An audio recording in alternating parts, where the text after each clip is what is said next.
Today we're going to take a look at mid-segments and triangles. So we're first going to write what a mid-segment is. So a mid-segment of a triangle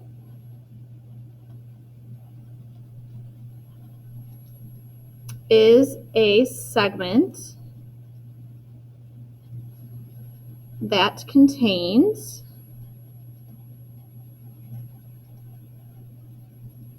the midpoint of two sides. So if you look at our picture, this point right here is a midpoint because it's dividing these two sides into two congruent parts. Same thing on the left side, that point would be considered a midpoint because it's dividing the left side into two congruent parts. Also note that this line here would be the mid-segment because again, it's dividing each side. Also the mid-segment and the bottom of my triangle are going to be parallel. So that's what we're going to kind of focus on in the next blank here, the next box. So triangle mid-segment theorem is if a segment joins the midpoints.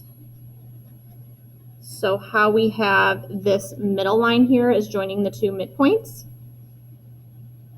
of two sides of a triangle.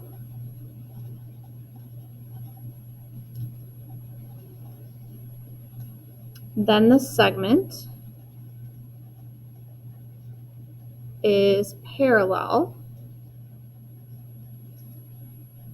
to the third side. Okay, I would also add in there that the mid-segment is half the length. Okay, so what we are saying here is that if this side is 10, this side would be double for 20.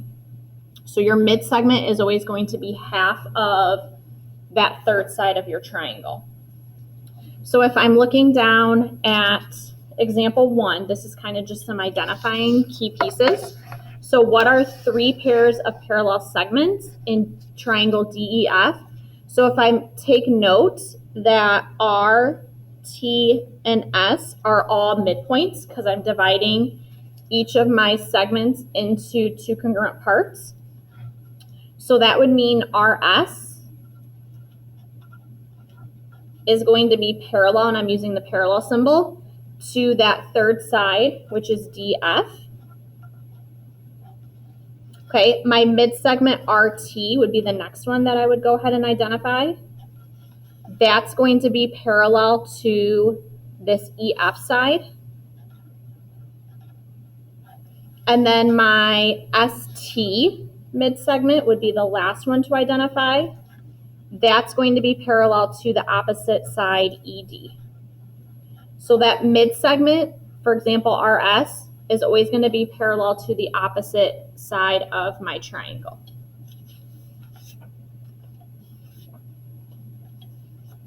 Okay, so if I'm looking at the next page, example 2 says, in the diagram, ST and TU are mid-segments of triangle PQR. Find PR and TU. So we're going to use that idea of being half. So if I look at ST, the side that corresponds with that would be PR. If my mid-segment is 8, my longer side is going to be double that. So that would be 16 feet. I'm going to go ahead and label. And then for TU, so this 10 is going to correspond with TU because, again, those two sides will be parallel. So if that longer side is 10, your mid-segment TU is going to be half. So that would give you the 5 feet.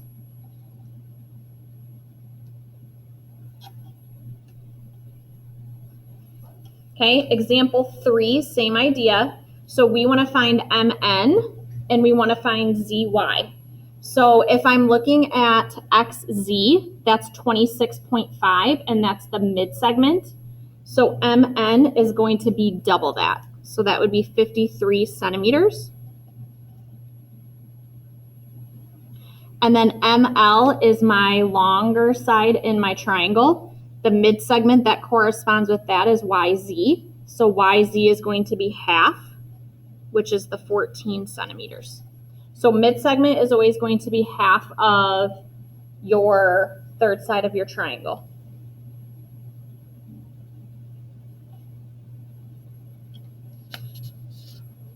Okay, in example 4, so it's saying that T, UB are midpoints, and we want the lengths of TU, UB, and QR. So we're going to find those lengths using the information we have. So I'm going to start with and kind of write out what I'm doing. So TU is the first one. That's going to be half of the opposite side, which is SR. Okay, I know that SR is 40, so I'm going to take half of 40 to get that 20. So again, this side is 40, and then TU is going to be half of that. Okay, next one I'm going to find is UB. UB is going to be half of the side opposite, which is QS.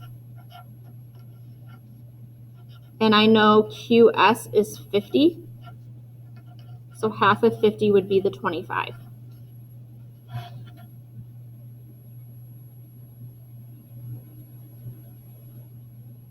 Okay, next I want to find QR. So a little bit different.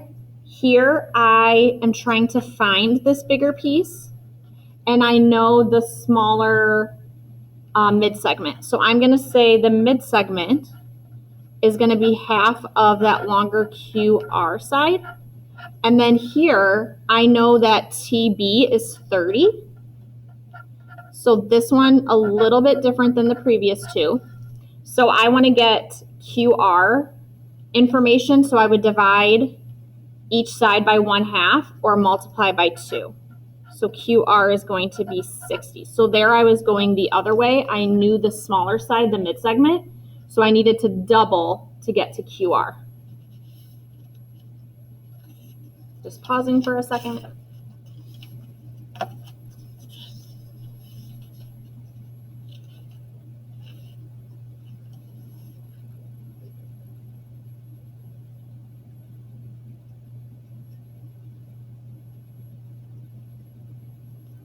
Okay, if I flip my page,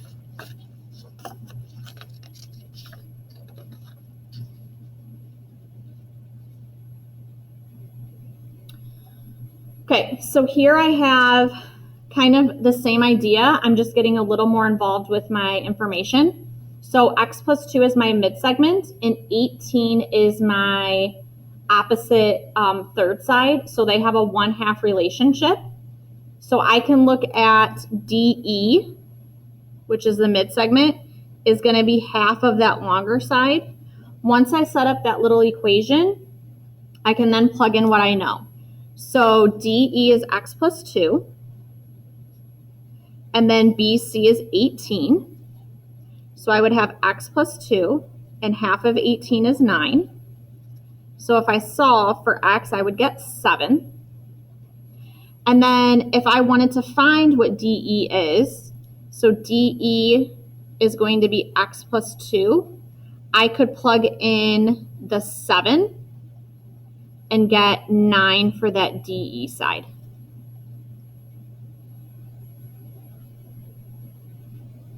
So again, mid-segment is always going to be half of what your opposite longer side is. These two also will be parallel to each other, those two lines. So the mid-segment and the bottom of your triangle. Okay, for example 6, it says RS, ST, and RT are midpoints. So I'm just going to label those.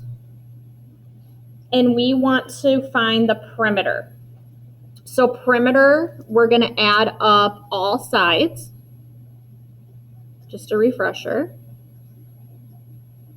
So right now I know the mid-segments, so I need to double the mid-segments to get my longer sides. So if I start with TR, the side opposite that is going to be YZ. That's going to be 12, so double. TS, the side opposite of that is XY. That's 14. RS is 5. The side opposite that is going to be 10. Now, once I have those, I can add all three together. And that's going to get me 36, and I'm just going to label that units.